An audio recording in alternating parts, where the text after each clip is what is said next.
I forgot the intro. Well, Shoot. Hang on, let me put it on. You guys are seeing us before the intro. Fun times. Here we go. Let's do that.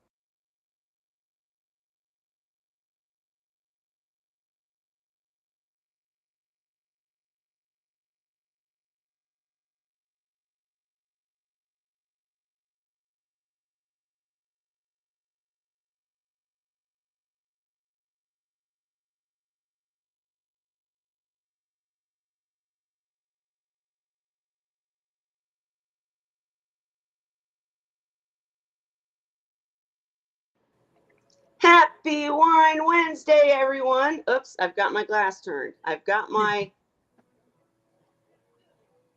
I was told there'd be wine glass going on. We have Holly and Ray as usual, but we have special guest George from AQUABALLS. He's going to explain the name in a moment. But I just wanted you to know we have our special guest. We're going to talk to him about everything he's got going on in his tanks. And then we're going to talk a little bit about dwarves. And then, of course, as always, we will have open chat. So if you have questions about seahorses or anything aquatic, go ahead and ask them. We will get to them, I promise, after we talk to our guest. But welcome, Holly Ray, especially welcome to George. Tell me, George, why do we call you Aqua Balls?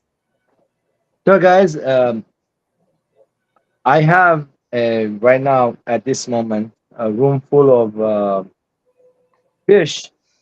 So when I stopped working my work, I had snakes too. Brought the fish, so I wanted to try to make a YouTube channel. And what's better to combine them together, call them aquatic and ball pythons, aqua balls. And I already have the logo as you've seen. It has like an aquatic ball with a snake on it. So that was Yes, my whole design and dream. I love it. So let's go way back and we'll work our way to towards today. What got you into snakes? What got you into pythons? So I that was a childhood thing. I was a wild kid, always out in a forest in Lebanon where I was born in Beirut, and it's really jungly up there. And I used to go to the river, hunt the snakes. I was playing with the chameleons and frogs and crickets and ants. So I was a wild kid. I enjoyed my childhood a lot. So when I moved to the United States, I found out that you can go to a show to see your dream animals there, chameleons and bearded dragons and leopard geckos, ball pythons, bigger snakes. Also, so my favorites are the ball python because I like genetics a lot, and I found out you can take one with one and mix them together. And so Ooh. I'm like, my mind is more about the genetics, so I like Mm-hmm. that line, and I kept doing it. So that's how we got into the snakes, and then I got in 2016. I stopped working at my regular job. I used to be a truck driver for the state and the city for many years, and then I got into the fish, and now I don't. It's not a business. It's just a hobby. I just keep fishing. I like the breeding part of the fish. So I can't wait to talk to you about breeding because that's something I'm trying to do with the seahorses. I've done it before, but I'm trying to do it again and I'm struggling. But just to back up a little bit, so you said you got into the fish. Did you just like one day see aquariums and be like, "Hey, I want to do that," or what really made you be like, "I want to do fish"? So when I was working, a friend of mine gave me 30-gallon, and I had African cichlids in it, ambunas, the yellow electric ambunas. Yep. So all of a sudden, I see females holding. I went and got a tumbler. I stripped the female. I put it in there, and then I end up raising those with them. And then I took them to the store and got credit. And I found out that you can keep a you know which really nice aquarium. So that was my Yeah. first 30-gallon. And then I spoke to the wife. I said, "Can I please take the garage?" And she said, "You're welcome." And so we Oh. emptied everything out of the garage, and I made the garage. I used to have 60 some tanks. Now I am down Wow. to 40 tanks because of 40 some. Because of I am enjoying it. I don't like the heights. I have it all on my level. I do my water changes every week. I'm on top of my things. And Zen Ginger put up all of George's links. Make sure to check them out because Thank his you. channel will dive deeper into what he's doing. But basically, so you just started off, like this just happened. You were interested. Oh my gosh, the breeding aspect. And then, but now you have a whole fish room, right? I mean, like it's serious. It's big, like the whole. It's like so. This one hole behind me is a 240-gallon tank. On my left, I have a beautiful 120-gallon with three frantosas in it, black widows. The male is really nice and big, and two smaller females. And then I have 255 with another one called Shelly's, Neil Emperologus multifasciatas. And the top one, I have a blue neon Cypicromis leptosomas. And behind, right in front of me, I have six 40-gallon breeder tanks, which I have one of them beta, wild betas. Ooh, Those are my favorites. I am yes. like really into the wild betas a lot. So one of them called Gladiator, the other one called Beta Atuta, Antuta, and then I bred those also. Gladiators bred them, and then the 20 gallons I have wild Mahachai, I have wild Smirdina, wild Embellis, and I have a bunch of kitty fish, different kinds. Uh, Louisiensis, chocolate kili, red stratum, Aphyosemium volcanum, and I have also rainbow fish, as you see behind me. Uh, Yes. I love my rainbow fish. And now in the So room, I don't have any angels. I used to breed a lot of angels. I don't have any angels today. So are you saying? Well, first of all, I just want to say Holly, Ray, and are like jaw dropped. We don't even know like all these fish. This is amazing. Also, when you say angels, do you mean freshwater or saltwater? Freshwater, I'm talking about in the room. So I in the house, I also have a 120-gallon reef tank with a skimmer on it, some system, auto top off, and the filter. And I'm also we will talk about your Dwarfs. problem, and I'll Hmm. explain to you on Yeah. that stuff. And there's another 32.5-gallon uh, clownfish tank with some Bengai cardinals, about six of them, and few other shrimps in there and snail. And I have a 22-gallon with a clown, parrot clown, nice, beautiful clown. And there's a yellow, what is it called? The wrasse, yellow chorus wrasse. Oh yeah, the wrasses. Yeah. Oh There yeah, is a beautiful. coral beauty and the banded goby, the banded goby with its pistol shrimp. So you're literally doing like this fish room of all of these different species of fish. Then you've got your reef tank.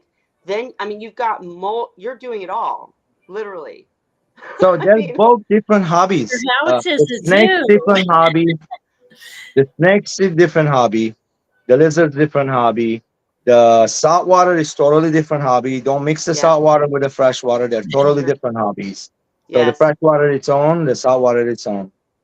Well, I want to tell you too that I actually have said multiple times on this channel. That's how I started out too. I started out freshwater. I Mhm. started out breeding angelfish, freshwater angelfish. So that's so cool. We have so many things that are alike, Mhm. So I know the struggles with that too. And it's not, it's not simple. It's not easy, but it's a process. But so in your fish room, just to move forward, in your fish room, you've got all of these tanks. Are they connected? Like, are Not they sumped? Okay. none. There is no sumps. There's Okay. few of them with hang-on back filters with inside Sure. filters, and I have one, two, three tanks only heated. The room temperature right now in the tanks are 78, and the heated tanks are 82. Hmm. Uh, yeah, and so far everything's breeding for me. I have a lot of fry, a lot of babies everywhere. Just gonna grow them up. All the fish I mentioned, I have fry from them and growing up. Which shows you're doing something right.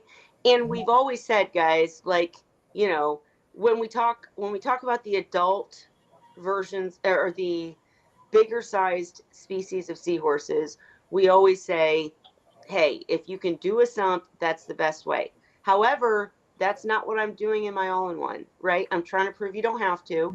And while we're not talking about seahorses yet, George is proving that with other fish, you can do it. He's got these massive tanks.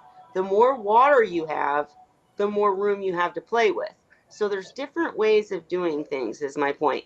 Um, and so, George, are you trying to breed all of these fish? I know you said it's just a hobby. You're not trying to be a business, but like, will you eventually be in a position that maybe I've got too much fry that's doing well, I'm going to sell them, or? Yeah, I do sell the fry to the LFSs, the ones that they ask, and I Gotcha. breed the kind of fish that they always want and they need, Yeah. like Celeste or Pearl Daniels, uh, Platinum Blue, Mayuki rice fish. I've been hundreds of those, hundreds and hundreds. Uh, so the betas are for me, and I don't really care about selling them. I grow them Sure. up. I have a gentleman, he's my friend, that I like to give him a lot of my betas, just get some of his new species. He goes by, if it's okay to tell his name, it's a very nice website, Clean Sure. Fish. Yeah. He goes by, he's a young gentleman. He does this to go to college, to pay his college fund, guys, Oh, just wow. to let you know. He has a website also, goes by Okay. BW Aquatics, which is Black Water Aquatics. And he has all the Okay. wild betas. He has a YouTube channel. He goes and collects them himself. He's my friend. He's down the street from me, 20 minutes away. I can go get the betas from him. Gotcha. And so, I mean, we need to have him on this channel because I do have a couple questions just about quarantining and such. But I mean, betas are a thing that I don't honestly know much about. I've kept them, but I don't know much about them to make a comment either way, right? So, but I mean, it sounds like what he's providing good quality betas, so, and they're breeding for you, so that's cool. Now, and just like kind of what's going to sound like a stupid question, because the only betas I've ever kept, I'm probably pronouncing it wrong, sorry, but my daughters had them, and the females, you had to keep them away from the no, the males had to be kept away from males, right? Mhm. Okay. So how are you, like, is the breeding process really extensive? Like, is it? So you asked me earlier how I'm doing with the fish breeding. Let me explain to you. So the way I Yes. do things, I do species only. Now the tank behind me, that's a massive tank. I have a bunch of my fish in there. Those are rainbow fish. I do know my females from the males. I will never mix them if I don't know what I'm doing. Guys, it's like a puzzle. My head is so big. It's like I remember everything. Like no joke. I don't need to write it down or anything. I can take it Well, apart and hats put it off back to in. you. I can't do Mhm. that, but So go on. the betas, I have them in species only tank. All my fish that I breed, I have them in species only tank. I have pygmy Florida sunfish from the Florida gentleman named Father Fish. He went into the ditch and got them for me. I paid him and he sent them to me. I still have it for years. I have that species. So the betas, you got to look at him in the wild. Like so, this gentleman that goes out there and he does the video. I look at the video how they're living. Look at it. They're in a very silky bunch of plants. Barely they can move in there. They put a little like a basket of net and they just push on their feet and they get all in there and they get him, grab him, put him in a little bottle of water, clean water, and they transfer it that way. For years they've been doing that. So I do when I'm gonna breed them. They are in a little water. I have one male to two females. Those That makes sense. Mahachaenses, Smeridina, and Imbalis. I have one male to two females. A lot of foliage that they can female can run away. And I put those mops that you make for breeding the rainbows. I also put it in there so the females don't get beaten up. And then that one male not going chasing that one female. And when That they makes breed, sense. I see the fry. I do move mom, dad, and the other mom out, put totally in another tank or give them a break. So they're all good. They're not beating each other up. And the fry, when I'm raising them, I use baby brine shrimp. And when they get a little bigger, little powder food to get them used to eating like the beaver bites, I use it. Sure. And then I keep them all together until they're juvenile. When they get the colors on the males start fighting. They want to spar. They want to Yep. breed. So you got to separate them. Females are totally fine. You can put one male with 60 female, it'll be fine. But if you put two males together when they got the color, they will fight. Shoo. I've seen their gills. They want to kill each other. And so, Also, yes. the larger betas, they're called Unimaquilara, the species name Unimaquilara. There's many families of Unimaquilara. The ones I have in Utenta, they're like humans. They when they pair for life almost. Oh, Yeah, so they pair for life, the male not and female. humans I know, but okay, go on. Those are 6 inch long. They look like a snake head. I'm not joking. Gorgeous fish, Wow. blue, iridescent. I just put him in my 40 gallon. I'm taking footage. I will share later on. And I also have babies fry from him. I was so dancing that morning. I found out I have fry. Me and my friend, we were jumping up and down like a little kids. I was so happy. Sure. Absolutely. No, I'm right there with you. Like that's my thing. I really like the breeding aspect, and we'll dive into that a little bit more in a minute. But it's cool to hear that you figure out the process that works. You just mentioned a couple key aspects. I like I said, I know nothing about betas, but obviously you do, and you know how to keep them safe. You know how to keep the breeding situation safe, and you know how to keep the fry growing. So that's really cool. What are you gonna do when you have too many of them? So I will share them. I can ship. Okay. Absolutely ship. No problem. I don't like doing it unless I have too many of the same species. Mm, If I do, so let's say if I shipped it, something happened, so I can send you the replacement, because you'll be paying a lot of money. It's not cheap. So the stuff right. that I have, the shipping is by itself right now these days. I think it's still $65 fish Yep. overnight. I like to do overnight. I know you can do UPS, the $15-$20 one, but I don't recommend that. I like to get them overnight. I do the same thing. So people will be paying for that, right? And the fish. So something happens, you're not responsible for the shipping. So what you do is you ship them again, and you at least you have the pair. I never sell anything that I don't have 4 or 5 of it the same. Well, that's nice because when it comes to seahorses, that isn't the case. But I can vouch for that absolutely. I just purchased a pair of seahorses from Macro Lady, who we hope is coming July 3rd, I think. Anyways, but yeah, shipping is more than the seahorses most times. It sucks. It's not cool. Um, but it's not the breeder's fault, right? That's So true. we have to remember that, and we have to understand that it's just the way things are right now. And if you want something quality and you're going to buy from a trusted breeder, they're not screwing you on shipping. It's just shipping. Um, so aside from the betas, what else have you bred? What other fish? So like I said, I have the killifish. I nothing on the saltwater side, but I'm planning on doing it. I tried the Oh, I Bengal know. cardinal. The Bengal cardinals, I got it for that. The clowns, I got it for that. So in the future, if I be able to breed the clowns or the Bengals, I would love to raise the babies and share them too. They're gorgeous fish. They're one of my favorites. The Bengals are my favorite fish in the whole saltwater. They're very calm. They're just chilled in the water. They're just beautiful uh, dorsal fin going like a flag, and then the fork in the back with bunch of silver and black dots on there. So like the fish is gorgeous. So I can't say nothing bad about them. They don't nip each And other. They're very peaceful too. they can go with so many things. Yes. Cardinals are something that actually we Holly, do you remember what they're rated for a seahorse tank? Oh, I don't remember the numbers. Isn't it I know it's low. zero is the best and five is the worst, I think, something like that. But yeah, they're up pretty high as far as being safe for seahorses. I know that. So the only point I was trying to make is that, I personally have always kept species only. Like you were saying, George, species only kind of works, especially if you're trying to breed. But I've always kept species only seahorse tanks.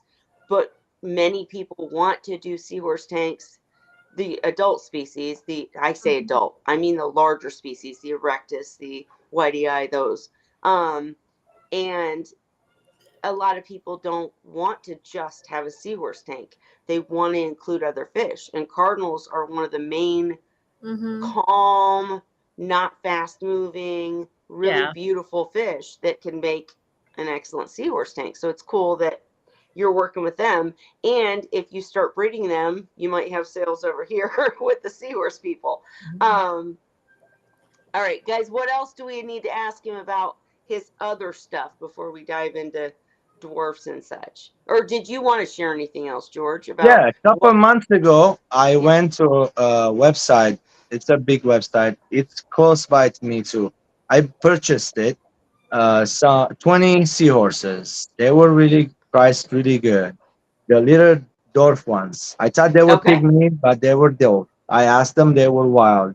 So they said they had them for a couple months, and they were all tiny, like nice an inch and a little quarter long. Yep. Like they're very small. I went and put them in the 32.5-gallon tank with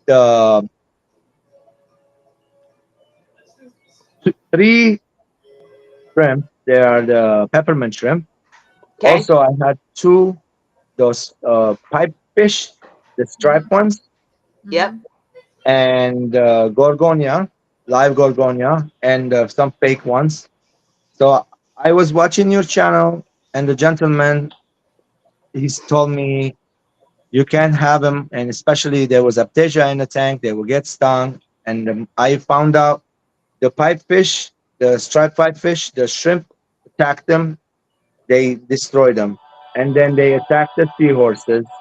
They so I learned So from you wait, wait, wait, wait, right away. wait. That's awesome.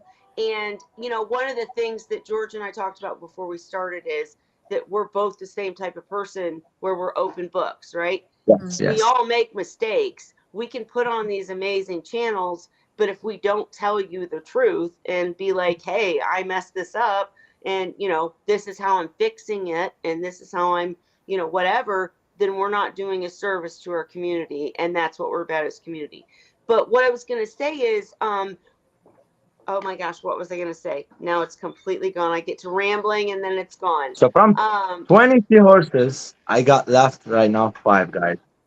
I went and learned that you have to put them in a species only tank, yeah. no stand, a Oh, smallest cool. tank you can get. So I went and listened to you, and that's how I have them right now. Awesome. So did you say the shrimp were attacking the pipefish too? Yeah, they killed them actually. I don't have them anymore. Really? The shrimps are very vicious. Oh wow. Oh. And what kind of shrimp did you have? Those are the peppermint shrimp. Peppermint shrimp, he said. They will Wow. eat aptasia all day long too. They love aptasia. Yeah, but to attack the Then they eat pipefish. everyone else, huh? Oh, They Well, like a lot of smaller. food, and they're always holding eggs. They will let it yeah. go overnight. The fish in the tank will eat it, or the filtration will suck it all in. And it will be no more. And I'm sorry. I tried one time raising my sexy shrimp fry. I have a pair of sexy shrimp in there for 3 years, guys. I'm super, Nice. super like skeptic about how they can live that long. I didn't know shrimp can live long time. Those sexy shrimp, I have a pair, and they're always every 3 months they release their larvae. I did get some one time. I put it in the brine shrimp tumbler. I kept them alive for until I ran out of phytoplankton, Sure. and they disappeared down. So I was going to I say my go ahead. peppermint shrimp have fry all the time, but my seahorses eat them. So it's the Mhm. Oh yeah. fry, not the big shrimp. But that's interesting to me. I have never heard of peppermint shrimp attacking uh the like I understand the Yeah, dwarfs. That makes sense to me. because they're Like little. I wouldn't keep any big.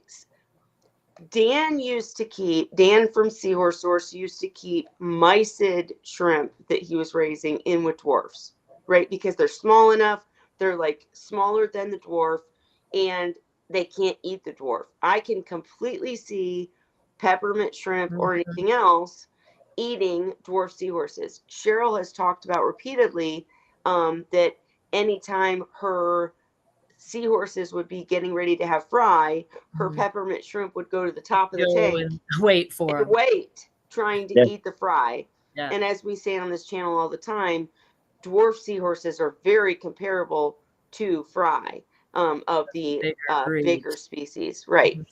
And we'll talk more about the dwarfs in a minute. But it's just interesting that they were attacking the pipefish. Do you think it's because they're like I can't think of the word, sedentary, where they More don't like move? territory. So there was like a little rock wall in the back. Okay. There's like a little space in the back, right, where the rock touching the background. There's Okay. shrimp always hanging out there. There's two sexy shrimp hang out on top where there's like a little bit of poly going on, some polyzoas going on, and these guys were in the back. So the pipefish went in the back. That's when they got attacked, So and they so they had got like a territorial. whole, Well, and they were were they like, small? How big were your pipefish? They were nice, good, like That's pretty good 4 size. inches, 3.5 inches, and shrimps are large too. They're like what, inch and a Yeah. half. They're so mean. it sounds like they had a gangster operation going on. There are They three of them had, in there. I mean, they figured out, let's, like an alley, right? Let's get in Yeah. this alley, wait Yeah. till they Payback come and time. just pounce. That's awful, but it happens. Mhm. So with the dwarf seahorses, you figured out that a smaller tank's better, right? Yes, for many Ha- reasons. You explained on the channel. I watched your videos many times. Like what, right before I got on your live. I saw your live accidentally, and that's when we start talking, chatting.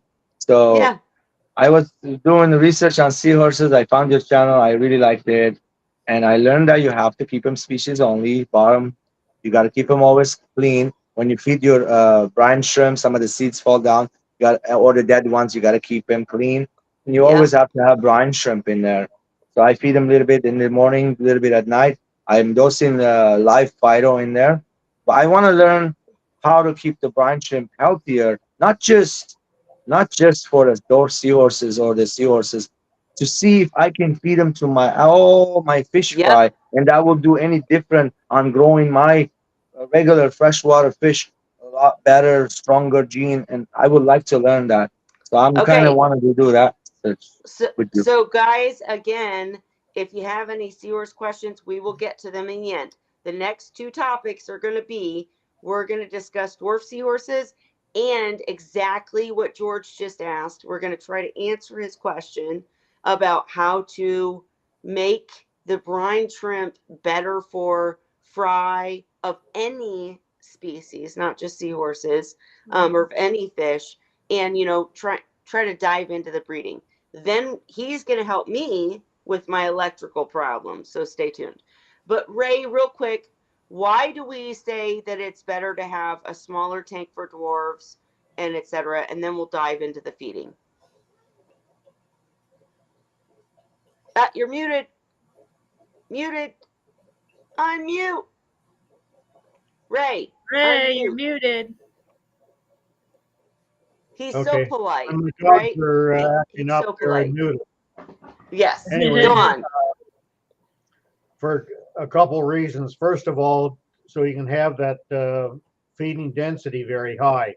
So you have 5 left. I wouldn't have anything larger than a 1 gallon for them, and keeping the density up. And I would change probably 50% of the water every day or every other day at the outside. Um, and it's fairly easy when you have a small tank like that. So Um, hang on. I think he has a question, and we're going to interrupt you just so we can get the details. But I have a question too. What do you mean by density? What do you mean by you want a smaller? Explain that a little bit further, and then let him ask his question. okay, dwarfs tend to sit perched and not really hunt down their food like the standards do. And while there's a few of them that will hunt their food down, they're not going to do it energetically enough to get enough nutrition to keep them alive, not for the long term in any case. So you need that food density in the tank there sufficient so that they can sit perched and just snick the food as it comes by. And the more food they get, the better it is. So what you're saying is the smaller the tank, if you're putting in the same amount of food, it's more condensed in size so that the seahorses don't have to chase it. It's just right there versus if you have a bigger tank with dwarfs, like we always say with the larger species, you want a larger tank. But with the dwarfs, you want smaller because then you can feed and they don't have to chase it, right? Because it's right Right. there. Okay, go on. So I it'll started look with 6. like they're in a cloud of food. Like if it's the same as when we do fry, Mhm. the food is so dense that it's like a cloud around them. Not pieces of food here and there. I mean, food everywhere, lots of it. That where they can go, yep, and they're getting it, right? Yeah. Go on, Ray. Okay, now I forgot where I'm at. See what Sorry. happens when you're old? Sorry. Anyway, I started with 6 and put them in a 2-gallon tank, and it was too big. If I was to do it over again, I would have gone to a smaller tank and then worked up. Once I got into the 20s, then I moved from a 2-gallon to a 5-gallon.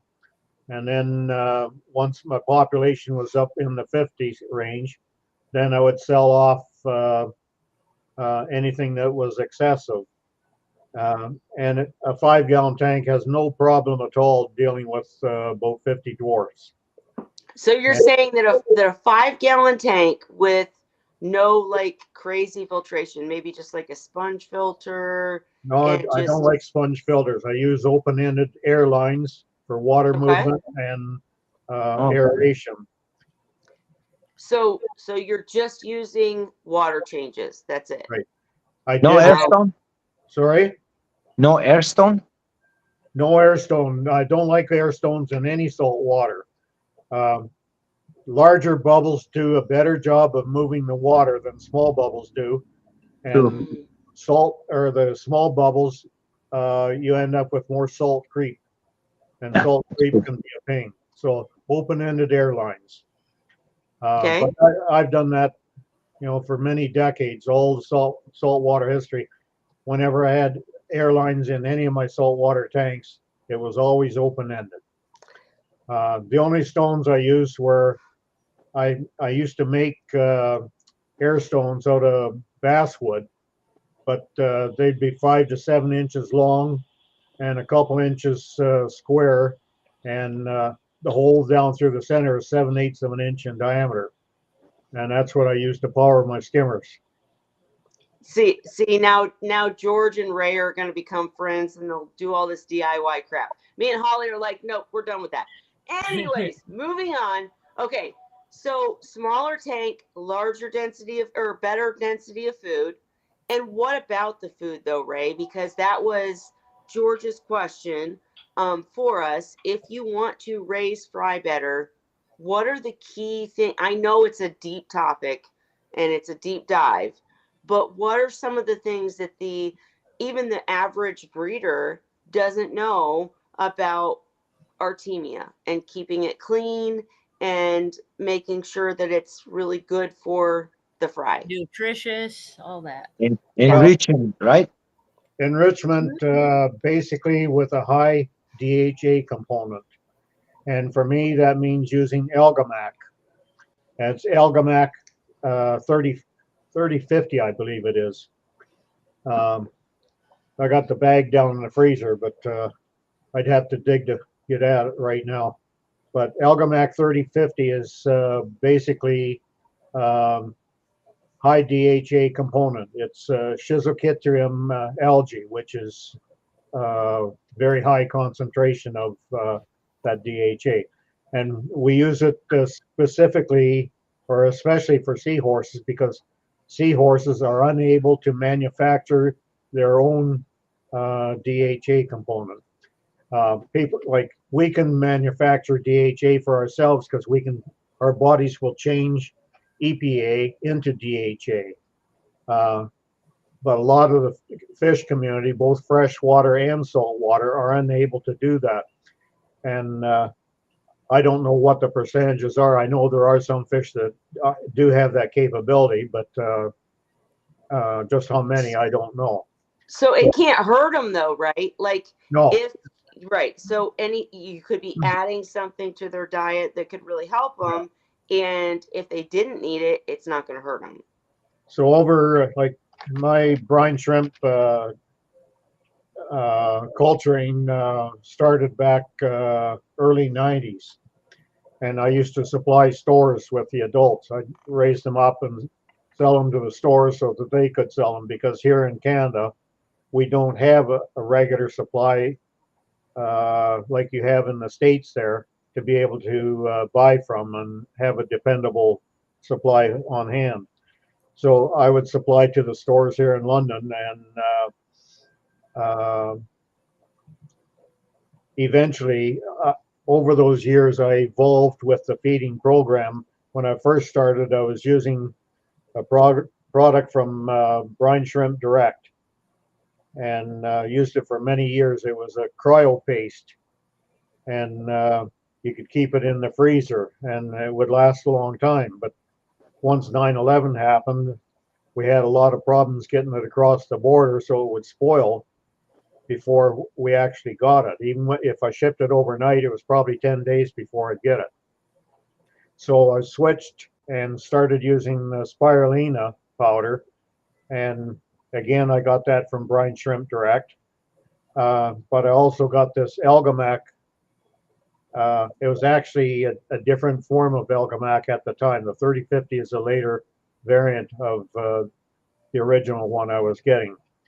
But I was mixing the Algamac in with the food, because I would pull out of a tank at any given time some of these Artemia at various stages of growth, depending on what I was feeding.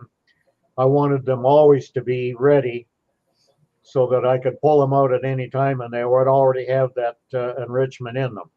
So it would be gut loaded, plus it also enriches them, because it only takes about 24 hours to get it working right into their bodies. 12 hours for the Napoli.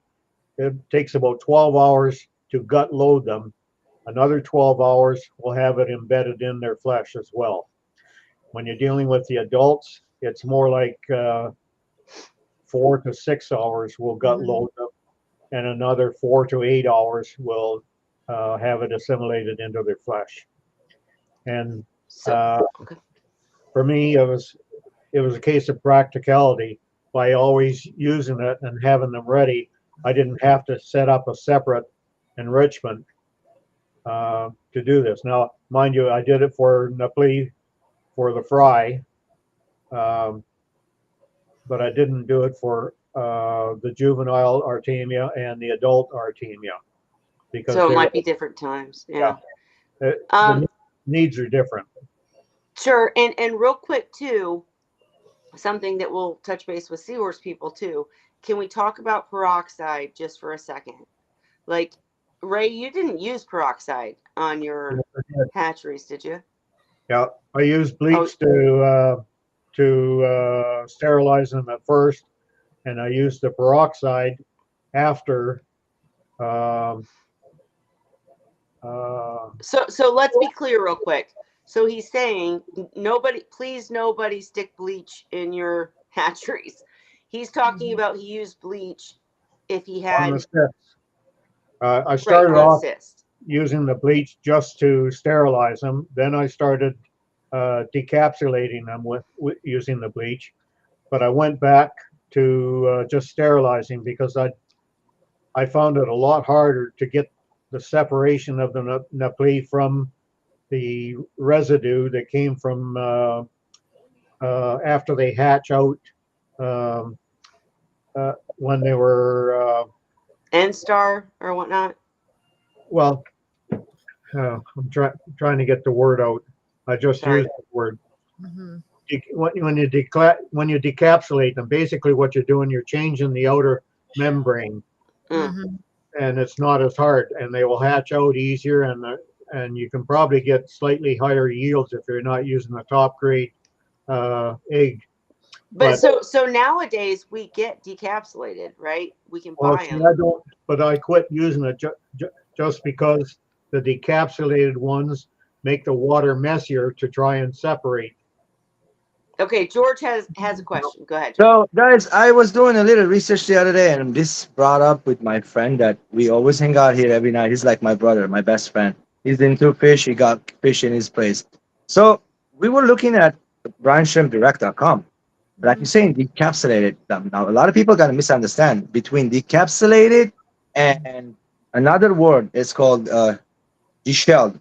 So there's two kinds, guys, on the website. One of them, Ooh, yes, be careful. It's better you know about this, please. This is very important. So there's one of them does one thing, the other one does one thing. The one of them you have to. It comes in a liquid. You have to take it and it feed right away to the fish. You don't have to hatch nothing.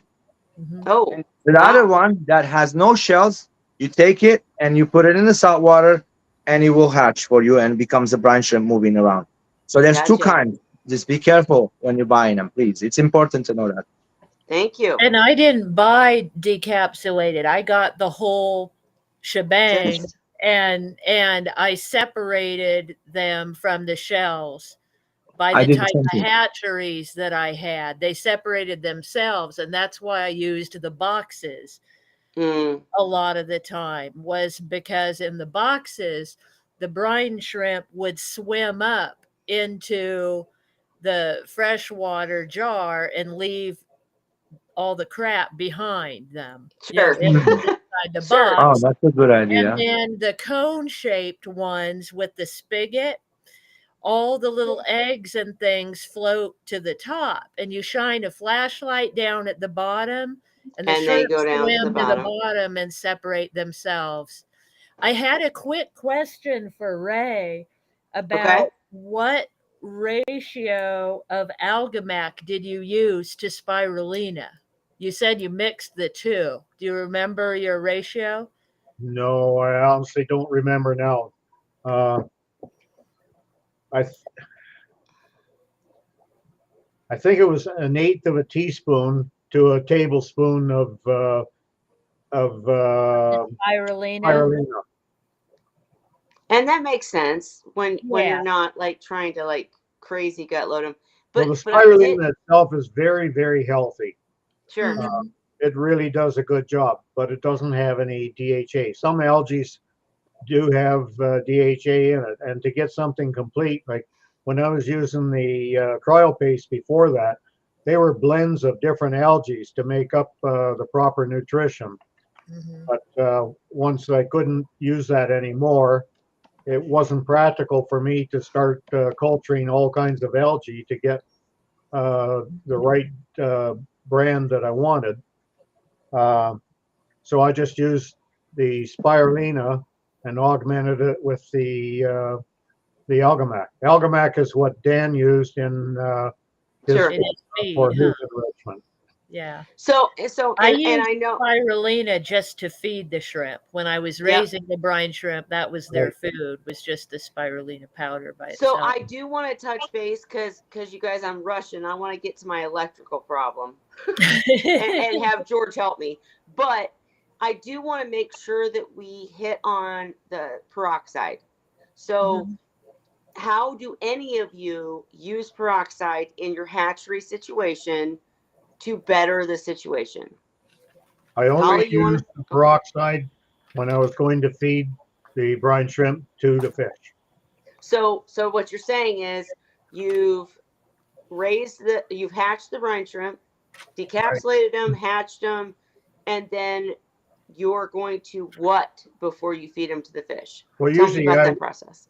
like even for seahorse fry, where I was doing the Napoli, I would hatch out and start enriching um, probably 5 to 7 days worth of product at a time.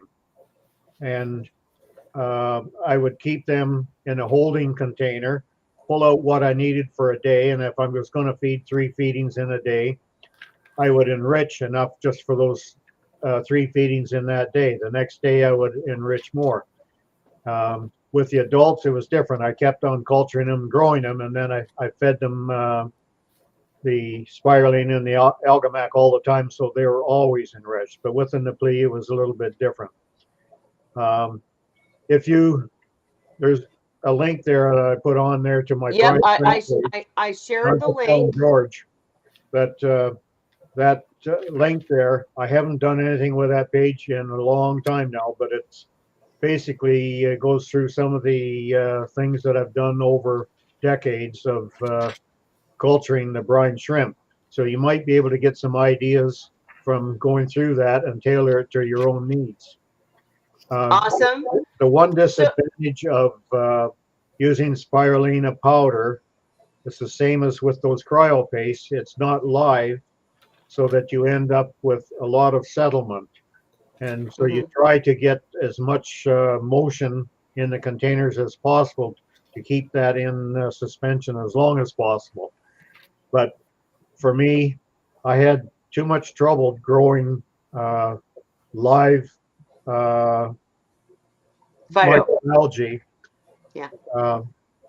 And the only one that I grew easily was the not spirulina, the Nano nano. crops, right? Nano was so easy, and I was growing it in 26-gallon garbage pails, and in 5-gallon and 6-gallon salt pails. But the difference between like nanochlorosis and an enrichment is that the enrichment has the DHA and the extra stuff that can kind of boost what we need, right? If I could culture 4 or 5 different certain specific algae, and then I could blend them and use them to grow things, but that's so labor intensive doing all the culturing of the algae that I'd rather do the extra work to keep the tanks as clean as possible.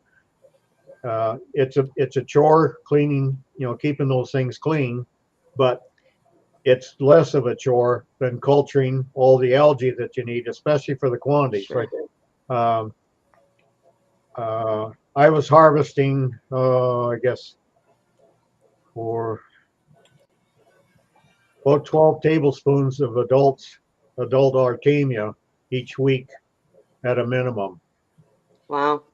So I really do though, and I know how important enrichment is, and I mean I think that you've shared the site. We've got a good idea about how important it is, but I want, like, nobody ever talks about the peroxide, and I'm like, I have the direction. Peroxide, right? I haven't done it in a while, but I have it. Well, let me just say this, and George, the reason that I keep saying peroxide. What are you doing with the peroxide? I wanted to know.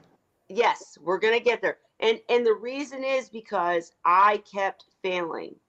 My I'd hatch Artemia, but it wouldn't be a good batch, and then I could enrich it, but I'd lose even more, and then the seahorses weren't doing well. I know we're not just talking about seahorses in your case, but I think it's applicable across the board, and peroxide changed everything for me. Holly, go ahead.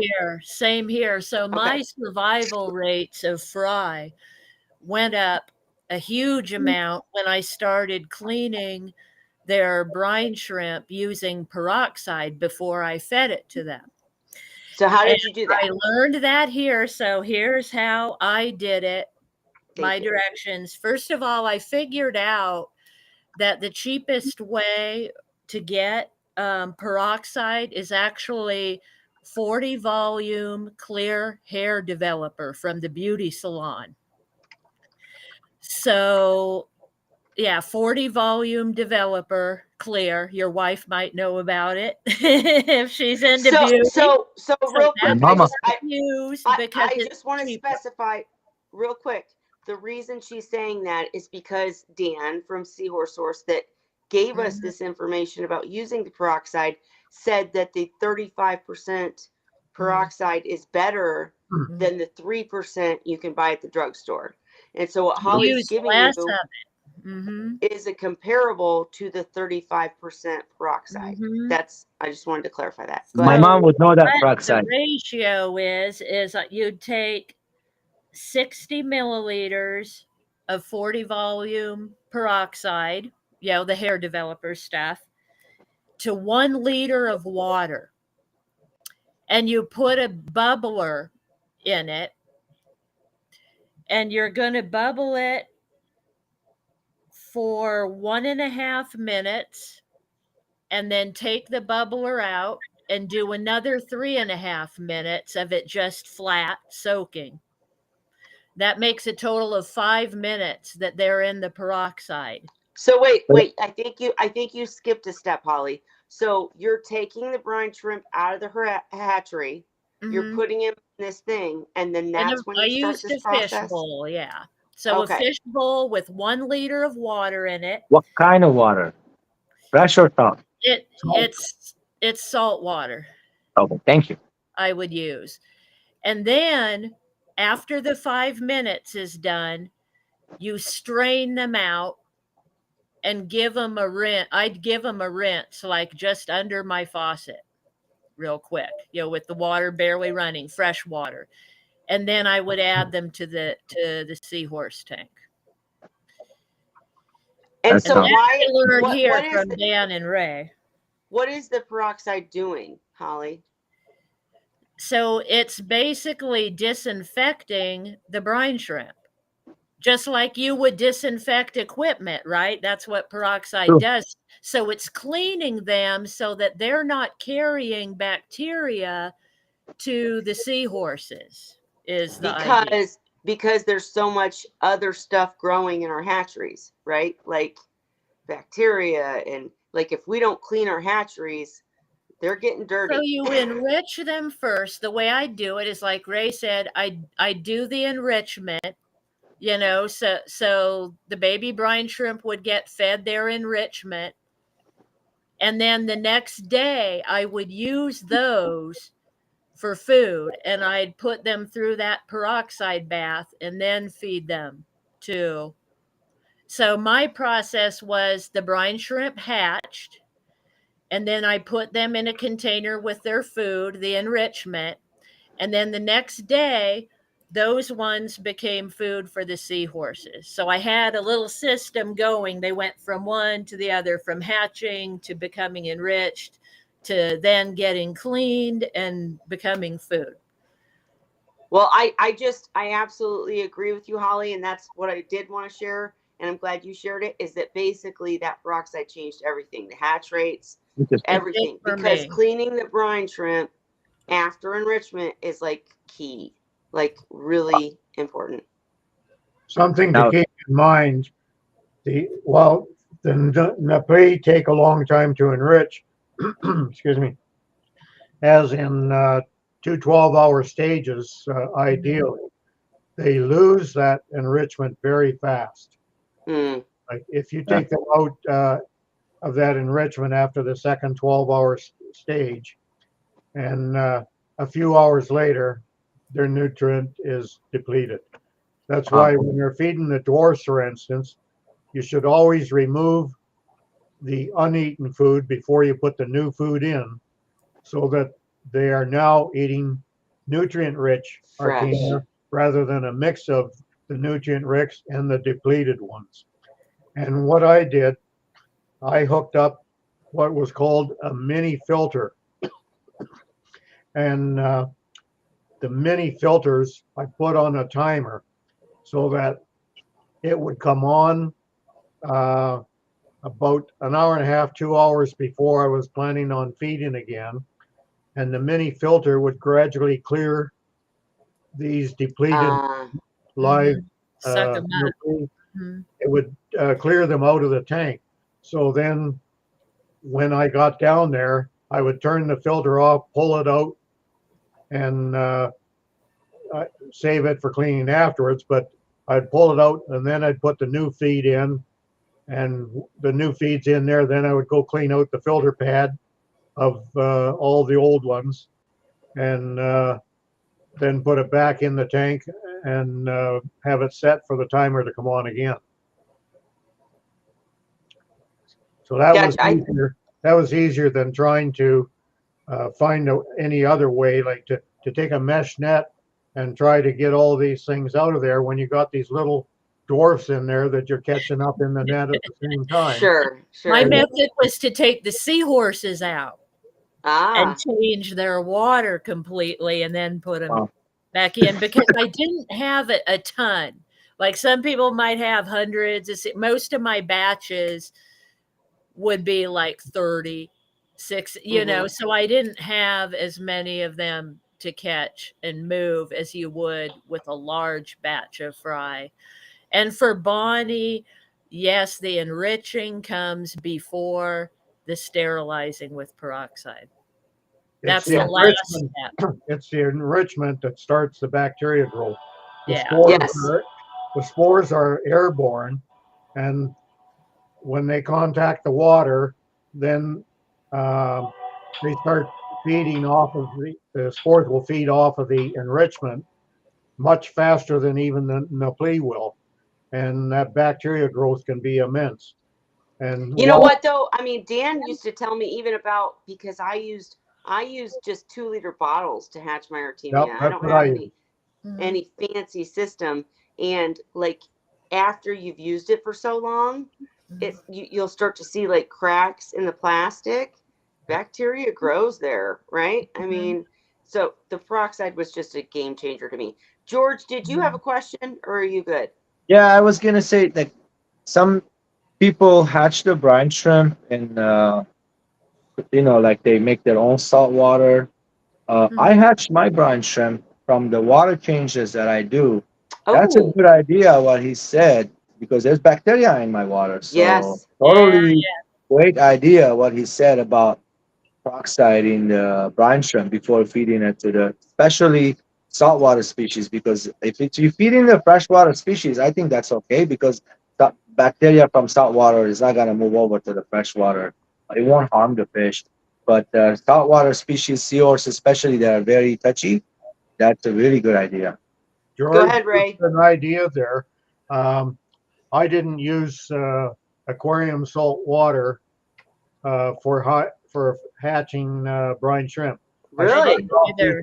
I used rock salt originally, and then Okay. eventually I started because I was making up my own salt water formula, and I was using a lot of water softener salt. Then I started using just the water softener salt itself, and that works great as long as you buy water softener salt that has no additives into it. You So want so water softener salt Or that is same with table salt. I use Now, so table so what wait. Why is it a bad thing to use tank water if you're going to use the peroxide to clean it afterward? well, you don't want to increase the odds anymore because you can't be 100% sure. It's like when you use antibacterial agents when somebody gets infected when you're in a hospital and that they don't always work or they don't work 100% or they don't work fast enough. It's just a case of being safe rather than sorry. Gotcha.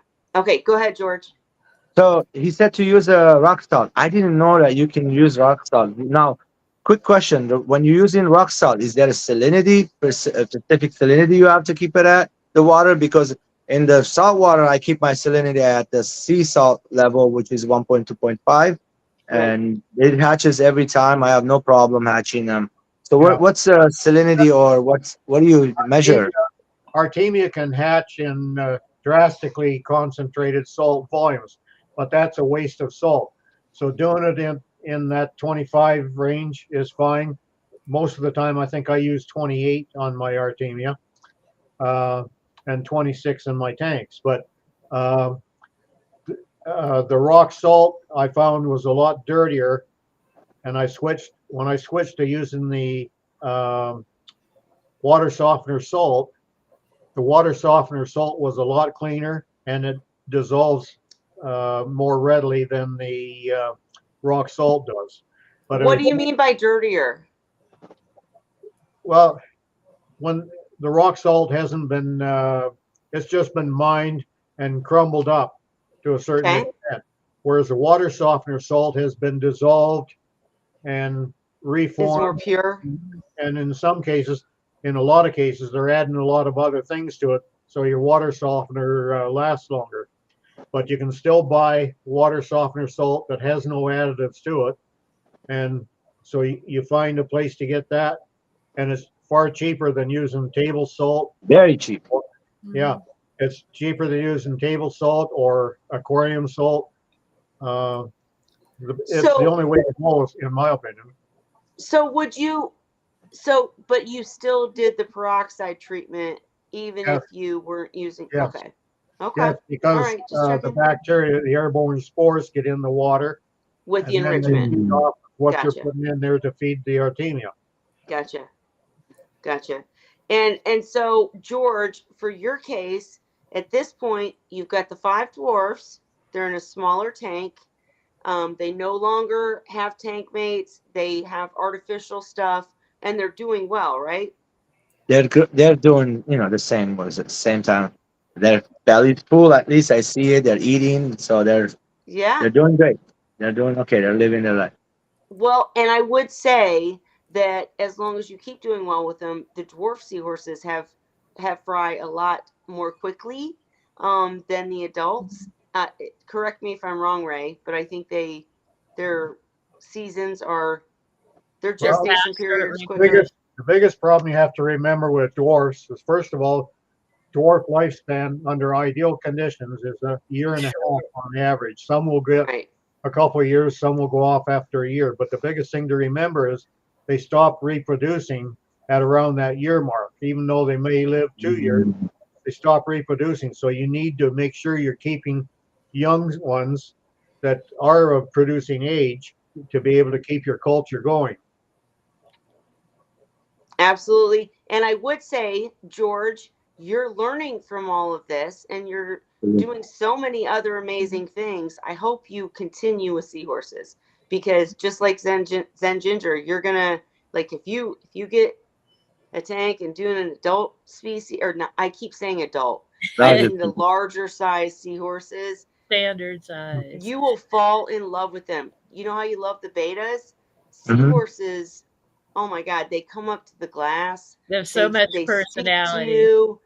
They're very They're like little enthusiastic. dogs in your tank. They're They friendly and they're interact with friendly. you. You will fall in love because I don't know. Again, I haven't kept dwarves, but Ray, maybe you could answer this. The dwarfs aren't like that, right? You just said they don't chase their food. They don't. They don't communicate with you, right?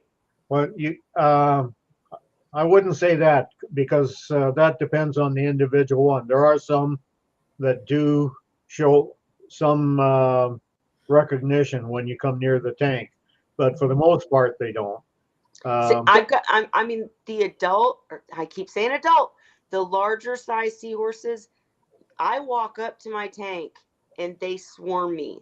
They all come up to the glass. Wow. It's this amazing video picture kind of thing.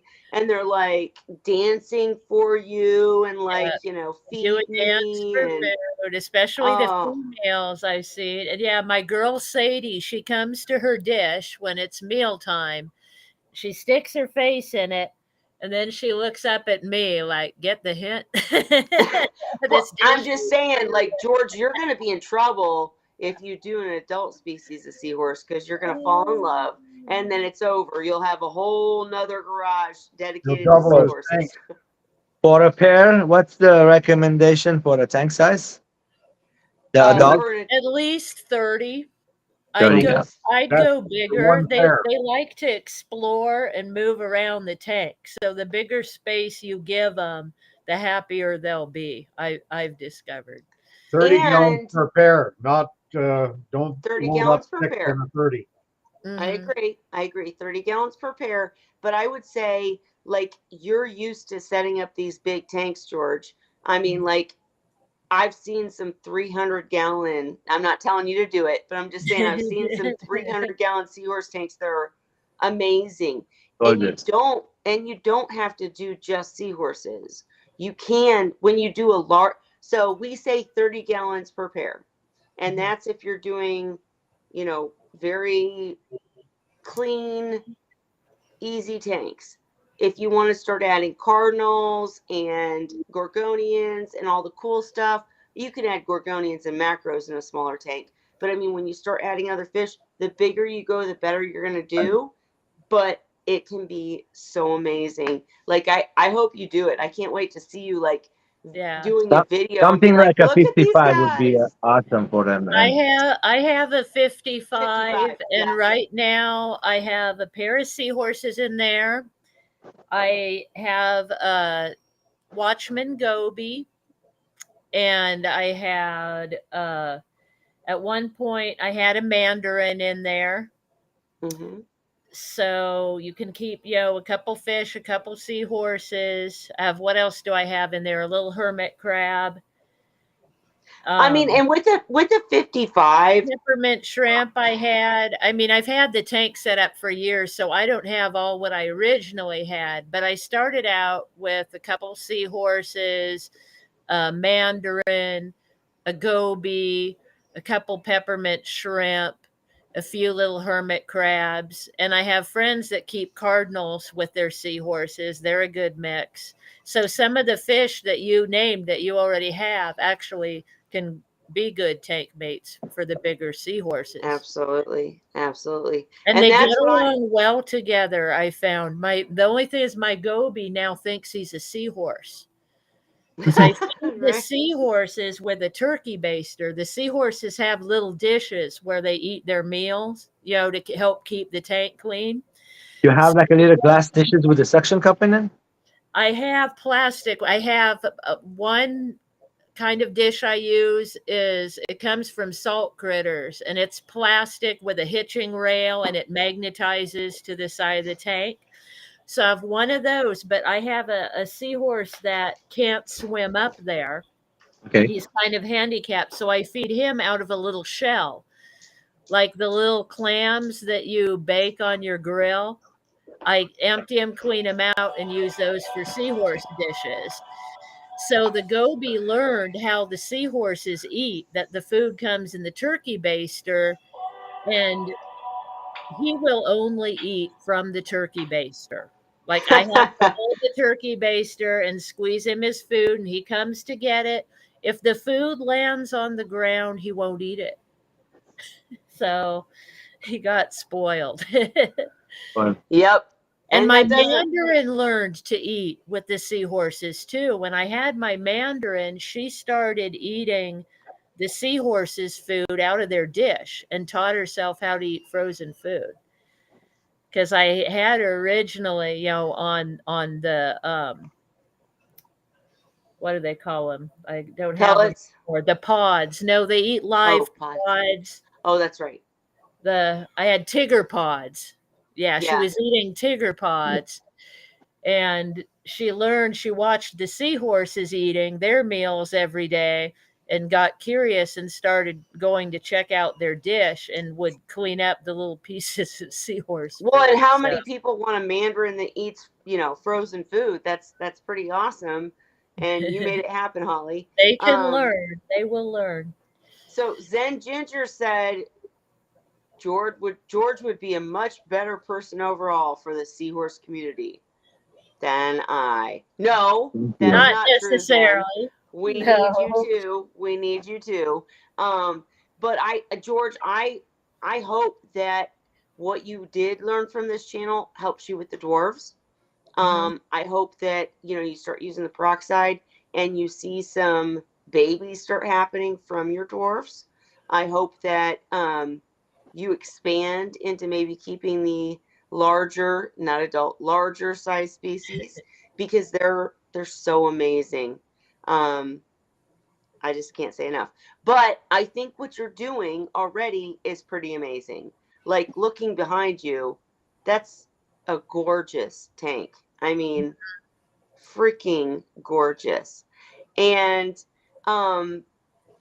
what's your upcoming projects? Do you have anything upcoming that you can share? Like projects meaning.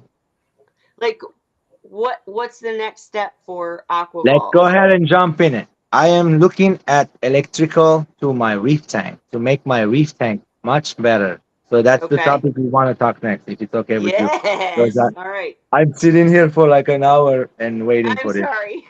No worries. So I am looking at to put my reef tank to make it like how you say it, like to see what's Automated. going on at all the time with it, you know, bells and whistles on it. And I looked up a lot, and what I found out in the market, there's two major companies made in USA, and one of them go by Neptune, I believe, and the other Yep. one is Hydro. Yep. Now, Hydros is more for you and me and him and her and everybody else. They have so many different types of controllers that you can do whatever you want with it. You don't have to, like me and my friend, we were doing research. She thought that, oh, those are a lot of just money for waste. No, no, it's not actually. It's just a peace of mind. So it's all up to you what you want to do with it. So Right. what's the electrical problem you having with? Let me explain to you. So let me hear it, and then I can explain if that would help you or not. Oh, well, so I mean, honestly, the Neptune, or, a controller might help me, but I think mine is kind of a crazy situation. Let me hear So, it. here's the situation. I went to my tank that's been running for what, 3 years, Holly? Around three Yeah, years. yeah, I'd say 3 going on 4 because Same equipment, same everything. What I did was I was getting ready to do a video, and I pulled all the equipment and I cleaned it. And I know that if you lose a piece or if something goes wrong, then everything can go wrong. So I was very careful. I put all the pieces back in the pumps. Because I really cleaned it. Like I pulled the pumps apart and cleaned in the impellers and all that stuff. Pulled everything apart, put it all back together, and all of a sudden, anytime I would put my finger in the water, I would get shocked. Mm. And what everybody explained to me is that I'm the ground surge or something. I don't know. They said the Okay. seahorses aren't being hurt, but basically something is messing up. So I bought a pen that tells me, low voltage, oh, high voltage.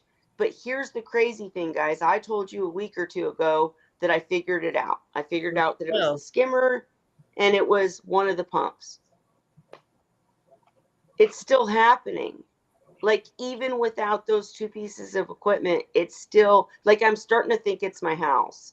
Because, and I know, George, you won't have an answer for this because I Now, just went all in I left field. I do get But shocked by salt water a lot, and that happens only in my garage where I'm mixing up my water when I use the older pump. That what happens? There's plastic in that pumps. After years, it becomes harder and harder and harder. And when we yeah, move them around to wash them or anything, they crack. We don't see a little water goes in there. It will do a little bit, very little small electric charge. That's not safe anymore. We should be changing it. Our saltwater stuff should be changed once a year. The heaters, the pumps could go a couple years, but make sure if they're causing you a problem, just change it. Bring another one in. Now, all of it, the heater, everything. Now, just turn change it off all. everything. What? One second. Turn off everything. Put your finger in there. If you're still getting shock, I mean, like unplug everything. Then there's something else going on. Maybe there's like a I can. That So, could be something crazy. I have no idea. so here's the crazy thing is that that's what everybody said a couple weeks ago. They were like, okay, unplug everything, everything. stick your finger in, plug something in, stick You your still getting finger shock? in, plug something in. No, no, no, no shocks. So I plug everything in, no shocks. Okay. Next day, shock. Because So Nothing it could be. electricity different. is intermittent. Like my husband always says, that's the thing where you wiggle a wire and it works, I and then got another a day new that light. doesn't. Ah, I'm it's not so trying to frustrating. sell you guys anything, okay? But I looked into these machines, what they do on the app. They read our equipment voltage. If there's faulty voltage, we'll tell you. So That's a those good thing. machines are amazing. I looked into it. I fell in love with it because what they do, what they give me a peace of mind. I'm spending thousands of dollars on my coral. I want my corals to thrive. I don't want anything happen. So I'm gonna Yeah, get a tester to, let's say, one of the machine to do for me to check my temperature, my salinity. I'm always on top of it. I will not check that. what is it called? pH maybe, and then I want the water cable. So if there's any water leakage, I don't want to destroy the house. Stuff like that I wanted to do. And if there's faulty equipment, it will tell me. If your pump, like last time, I had a pump touching the sump. It was like literally not sending any water for I don't know how long that was like that. Oh, And yeah, I lost some corals in there, and we figured out what was the problem. So that controller would have told me right away, instantaneously, would have saved me headache and stuff. So and it's up I to get you. it. So the controller makes a lot more sense for me now, and I think I'm going to follow your advice, George, and try to Just look get one. into it. You don't have to buy anything. Well, I was just gonna say my whole problem, and I did talk to. I used to go to MACNA and all the events and talk to these people that I talked to Neptune and etc. And my biggest problem was that I had 20 tanks in different areas, so it wasn't like I could buy one and control them all. But I'm not in that position anymore. Now I have two tanks, so Right. buying one, even just for the one that I'm having problems with. I mean, the pen's not like I told you guys a week ago the pen was working. It was, but I'm still getting shocked. So Uh, Sean thinks I'm just crazy and it's just me. But mhm. Ray, what were you saying? The pen will not light up what? Yeah, the pen you're talking about, the pen always say everything says low voltage. Well, if it's got a just a minor leak there that's giving you that tingle, it's only going to say low. It's not going to give you a high voltage reading, or you'd have it'd knock you on your ass. Mhm. So I only a know, single. and I And don't the mean to keep intermittent harping. aspect is you can almost bet it's something that's like a heater that's working sometimes, not other times. Or it's something else that maybe some expansion is happening depending on a certain the range of the water that it's in. If the temperature goes up just a little bit higher, then it expands a bit and gets the leakage in a little bit more and releases more hydro. But if you Well, I think that's if you good. disconnect every single thing that's electric, you still get the reading. No. The only time I ever got a reading from the pen is that it would tell me, okay, it's the skimmer and the pump. It would go red. For So I those things. replaced the skimmer and the pump, new ones, right? Okay. Then the next day, It did it. Sean got a reading on the light. So I replaced the light. Next day, I'm getting shocked again. I'm like, what? It's so crazy. I think it's this house. I think, guys, don't take my experience for, I mean, get the pen, get a controller that will monitor. Maybe that's what I need to do. Seriously, because it's frustrating. There's another unit you can add on to your just like to check if there's electricity in there, and it will shut off your pumps if something going wrong. There's all kinds of things. Yeah, I know. I know. I know. I've been a coward to spend all that money, but I think I got to do it because I can't. I mean, Well, what I'm else do replacing you have equipment. to replace if you've done the skimmer, the pump, the light? What's left? The only thing that I can think of is the UV or the bubbler. So I do have an air bubbler that controls my K1 media reactor. Yeah, but is Controls. it hydro? Is it what? Is the air Hydro? bubbler, is it Is it in the powered water? by No, electricity? Then that's no. not it. But it's powered by electricity. But it's not. It's not the controller isn't in the water, but the airline is. So that couldn't be it. No. Wow. I'm frustrated, you guys. I The So the line would have, UV then is the only thing that's left then, right? That's the But only it's been other. unplugged for weeks, Holly. I mean, this is So it hasn't insanity. even been plugged in. Well, my gosh. it's I nothing to do know. with hydro in your house because the only way you can get that tingle is if the power is actually being released in the water itself. Okay, so time out. One more question, and then I'll go back to George. I promise, George. I'm sorry. You've been so patient. But So Ray, we did figure out that the old light, that's why I thought it was the light, is because the old light, when I unplugged it, the bottom, so you know you have a 3-plug system, right? The bottom plug that Sean says is the ground plug, Yes. I don't know, Yeah, the ground. it broke off in the wall. In the receptacle. Yes. So would that be causing problem? I mean, nothing's plugged in there anymore, though. No, but it's better to get that piece out anyway. So if you are using a grounded plug, then it's going to function properly. Sure, but oh my God, I'm just going crazy, guys. A lot of I the don't know what Italian else to stuff say. doesn't use a ground plug. There are only 2 prongs. Yeah. And you've got a wide one and a narrow one. The narrow one is the hot side. The wide one is the neutral. And if you're plugging that into that unit and that piece is stuck there in the socket, it shouldn't be contacting anything else. So it shouldn't. Well, shouldn't I have don't even use that outlet anymore, guys. I mean, I've told you, when I'm having a problem, I'm going to tell you the truth. I'm going to admit it. I'm going to try to figure it out. This is driving me insane because I bought a new And you have a new power strip too. I think you power said strip. Bonnie brought Yes. that up. So you got a new power strip, new light, New power new strip pump, that new. has the, you know, the safety How much stuff. was the power strip? I Dan don't know. said, How "How many about plugs does it static have? electricity? Are you So building up wait, George static might be onto electricity?" something. George might be So, onto something. I'm a so cheapo. how many power strip does it have? 8. 8 of them. How much was it? $30, 35. Now So I the went too cheap. controller, the stuff that I'm No. talking about, they do come with that stuff. That's 40 Yeah. bucks for 4 wires, which is controlled by wirelessly the True Up app. That it will tell you how much water the wattage is taking out of your machines. Each one, your pump, your heater, everything will. If there's faulty machines, will tell you exactly what's going on.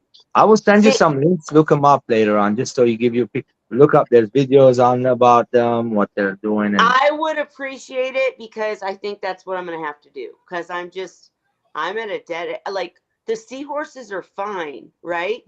They don't care. As long as I'm not touching the water, they're fine. But this, it's shocking me, right? And I can't. And if I, and that's again, if I turn everything off, I can do a water change. On a normal day, I can do a water change. That's what's so crazy. I'll have the It's same intermittent. stuff plugged in. I'll do my water change. I'll feed them. I'll, have my hands in the tank. Everything's fine. Next day, Could it it's be shocking from me. something touching something else? Like if I don't know. the pump touches the skimmer or something else? Like This I'm not is an that great all-in-one with tank. They have electricity. It has compartments. to have a path for the power. The actual electricity has to have a path to touch the water. And it can be from something that's embedded, something that's in the water itself that has developed a leak. It can have, if you have a lot of condensation in the home there, and if some of your power cords are really wet all the way down to the plug, then you can have it happen because the current then, if the moisture is down to the hot side of the plug and all up the cord and that, then it can travel along that wetness into the tank.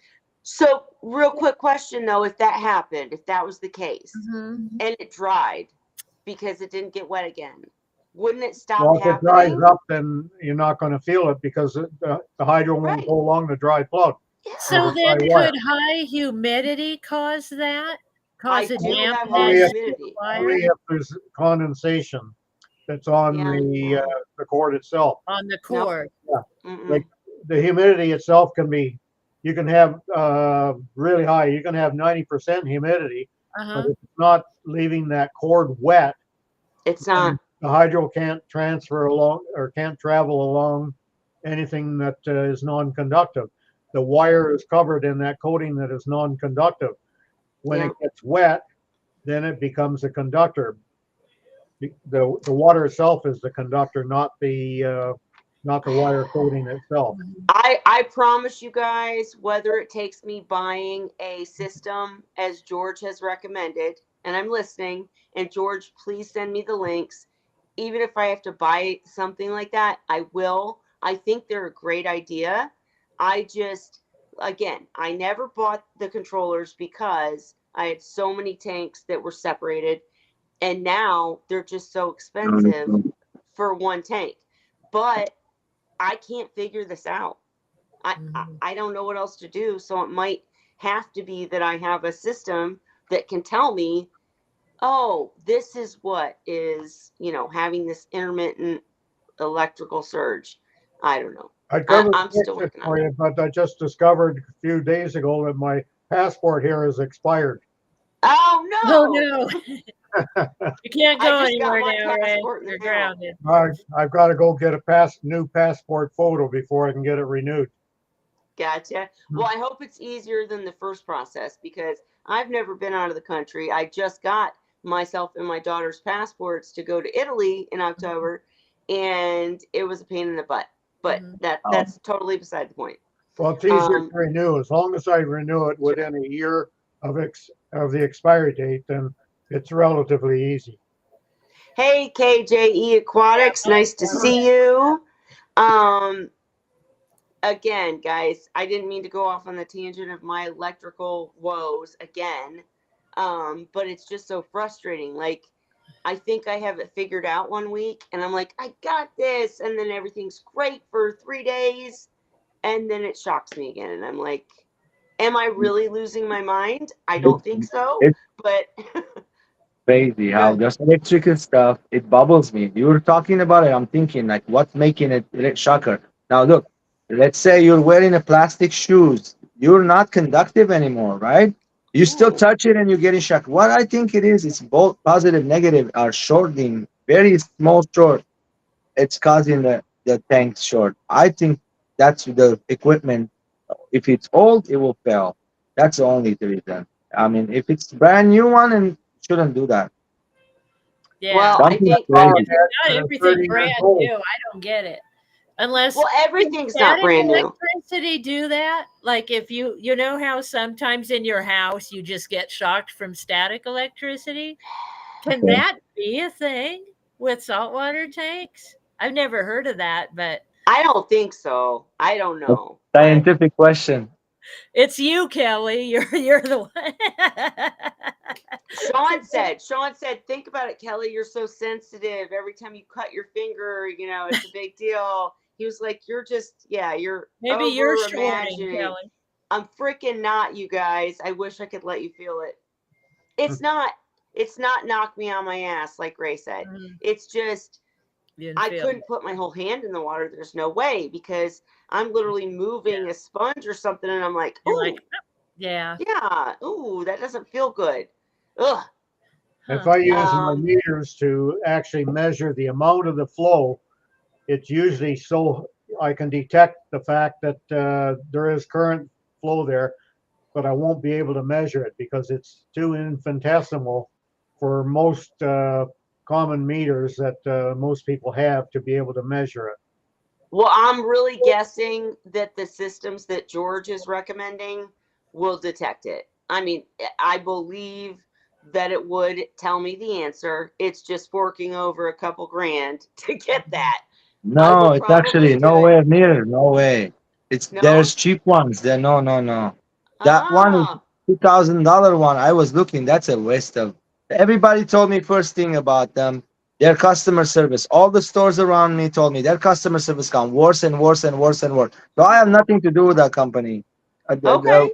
I don't. It's American made. Also, there's the other ones American made too. Rather get the one with the easier use app, and they have so many different things that it will be okay for you and me, and then the pros and more. Yeah. So, Yeah. and they're Well, not send, thousands at all. No, cheap, very cheap. good. So Send me about the what do they links. run for a decent one? So it all depends on what you want to do with it. What it's all depends on you. I'm still There's here. you look them up, and they have different units. So some tests that like they check the sensors only. Some of them using pumps and sensors. Some of them, there's one unit only has the power cord, and it connects to the app to do what she wants to do. So it all depends on you. So there's one that the sensors come in and the actual power cord comes in with it. So there's one, the power cord is built in, four of them, and it's all connected through app. It will show you all the specimen, Well, and then you can program it to do whatever you want it to do, and it's all George, on you. I'm gonna get with you on the side because that's one of my fears is that I'll try to purchase one of these things and I won't buy the right stuff, right? So So yeah, you I'll got get to with look you on the into it side. first. We Yeah, do I research will. together, I and we'll will. look into it. We'll find out. Yeah, awesome. I appreciate you because yeah, I'm tired. I'm frustrated, guys. I'm so frustrated. I Love understand that. my Not a tank. Love safe. my seahorses. Tired of being shocked. Tired of worrying that it's gonna lead to my house burning down or Mhm. the seahorses being harmed in some way, Them. whatever. So I will get with George on the side for sure. um and yeah, Bonnie said aquariums typically have no route to ground, meaning static and induced electricity currents can build up over time. This can be from motor windings of pumps being energized. That's the problem. Is it's like I can't. Everybody said just unplug stuff and then you'll know, but it's not. It's like Mhm. today, for instance, all I did was try to move my water flow was it's an all-in-one tank, guys. The water was going over. I have some little sponges that separate my K1 media reactor from the next section, which is Next the section. pump, Mhm. because I don't want the water splashing down in because then it causes bubbles to come out the pump, right, into the tank. So I have sponge there, and it was pushed down for whatever reason, and the water was tumbling down. So I was pulling up the sponge, shock, and I'm like, Oh, what the hell? And I mean, again, not I'm not on my ass. I'm just it's like, ooh, that didn't feel Yeah. good. What the heck? And Yeah. so I'm like, Sean said it has to be the new light. I'm like, how could it be the new light? It has to be the outlet. So I unplug the light. I touch it, shock. I'm like, oh, this is insane. I don't understand. I turn everything off. I turn it back on. I touch the water, shock. He touches the water. He's Nothing. splashing his hand around, nothing.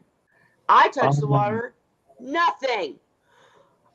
I'm like, oh my God, I'm not crazy. I was just shocked. I don't. So, Bonnie, you're onto something. It's something that's like It's like roulette. Am staying. I going to hit or not this time around? Well, and it's like it's something that you can't just unplug it and it'll stop.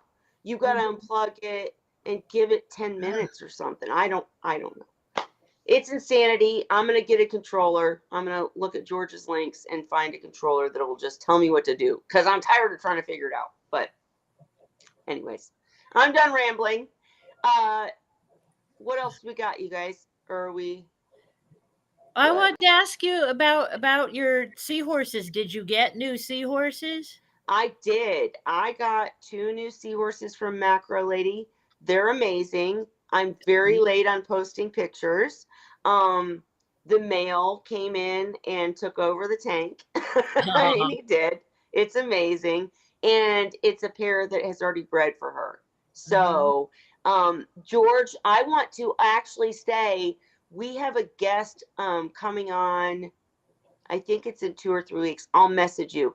But we have a guest coming on to talk more in detail about breeding, just in general, like great. breeding. I would love for you to come because, I think you could share, he could share, and we could all share, about breeding, what works, what doesn't. He actually works for a facility, so he can't share like details about his Mhm. exact projects, but he wants to come and share and help us and learn from you. And so I would love to invite you back for that. I know Thank we you. got distracted tonight. I'm sorry, but How, how many species are there on the larger kinds? Are there like 20, 30, 40 different kinds? How many are there so I think so it depends on what you mean. Do you mean species in the world or species in the hobby? in the world? Actually, Oh, to tell you the right. truth, when I was younger, before I came from Lebanon to here, one night I went with my friends out. Uh, I don't know if they're still doing it. So there's two boats go out. They put a big net and they scoop everything out. So there'll be Mhm. 6 people on one side, 6 people on one side. We're on the shore pulling the net. In that net, I saw seahorses, different sizes. There were big ones in Lebanon. And so I kind of know there's some in the Mediterranean. So they come from all over around the world. Yep. And they Yes. like that green algae stuff. They live in there. And the whole Mediterranean, it's rocky right there. Not It's so beautiful. It's so rocky. So there's a lot of algae growing in there. There's a lot of habitat, safe habitats for them to live in there. Mhm. So So not next week. Actually, let me check my calendar because I have a very, very cool guest that you will Oh, June 26th, Graham thank Short. you. Yeah, Yes. June So 26th. Graham Short is coming to Wine Wednesday on the 26th of June and July or June. It can't be June. June. So it's next week. Okay. Yeah, So next week. next week, Graham Short has Coming been on this fast. channel before. He's actually an ichthyologist, George, and so what he does is study species. Um, and they're not well studied enough. We have no idea how many species there really are. I mean, I don't care what scientists say; they have no idea because seahorses move, and they do live in habitats we can't reach. They just discovered so many pygmy seahorses, and like the zebra seahorses just kind of came up, and so we don't have an actual answer. I think technically they're saying that there are 52 species right now. I believe there's way more. oh, Um, and it takes someone like Graham to study them and Have a full study how book many of them. spines they have. And he's a Yeah, there's scientist a who lot. does this. A lot. But so next week, I hope you'll join us then okay. too. I hope you'll join us then too, because he's going to talk about what he's doing right now to describe scientifically these different species. I want to But introduce you to somebody really quick. okay, This is Miss Aquaballs. Miss Sit Aquaballs. down, sit down. Hello, Miss Aquaballs. Hi. Now, How it's are all because you? of her. I have all these animals and seahorses, and she loves them also. But I take care of them. She knows I'm a good husbandry kind of guy and be on top of Amen. my game. And so me and her, we love both of us love the hobby, not just me myself, but mainly I'm into it all time, every day, all day long. So how do you put up with them, Miss Aquaballs? I Like let him feeding get, the let fish. him be in the man cave. There you go. Gotcha. Well, yeah, you put them in the garage, right? Yeah. That's it. That's it right there. Hey, you guys are doing amazing things, and I'm so glad you do let him do this. And thank you so much for letting him contribute to this hobby so greatly because he's doing great Our things. boys love it. So Oh, Yeah, so the I boys bet are they going to so follow in the footsteps. I love it. do. yep, Thank you for joining us, and no thank problem. you for letting him do it. um, yeah, for tonight, you guys, I think we are going to end it unless anybody had anything else. Thank you for having me up here in your channel. Much appreciated. I learned a lot tonight. I will be watching this video more than one time to get some more information. Yeah, Because George, come next week because Graham will talk about the species, and then the following week, we'll have some people that. Hey, more new people. Are you the new seahorse keeper? Tell your yeah, dad to get Say yes. seahorses. Yeah. Say yes. We have to get more. Oh So yeah, the you see most them. Yeah. common big ones you're gonna see are the erectus in the Yes. erected. market now. It's Sorry, That's Holly, the I jumped ones to that it. are easiest to find. The the erect. easiest to find, right? Hot in here. Yeah, I know. And easiest to keep. Yeah, Absolutely. and they're Yeah. easier to keep than some of the others. If you Okay. find me a pair, let me know. I'll have a tank for them ready. Yeah. I already Nice. found you a pair. I got it. We're gonna Okay. get George some seahorses, and Zen Ginger, you're not off the hook. But and sorry guys, I did jump the gun. Holly, thank you for pointing out Erectus. I just know that I'll talk to George on the side, and get the information about electricity for me, and get the information about seahorses for him, so we can both do more with our hobby. But for tonight, I am going to end it. Your family looks amazing and beautiful, George. you. I am so appreciative that you joined us. Please come back anytime. You have the link. It's the same link every week. We Thank you. invite you back, and keep doing awesome things. I'm about to get back into freshwater, so I might be talking to you on the side about some of your other fry. But Thank you, guys. anyways, for tonight, And I have guys, let's say frogs right now. we're going to talk about the frogs next week after Graham. All right. Maybe Everybody say, gone by then. everybody say happy Wine Wednesday. We'll see you next week.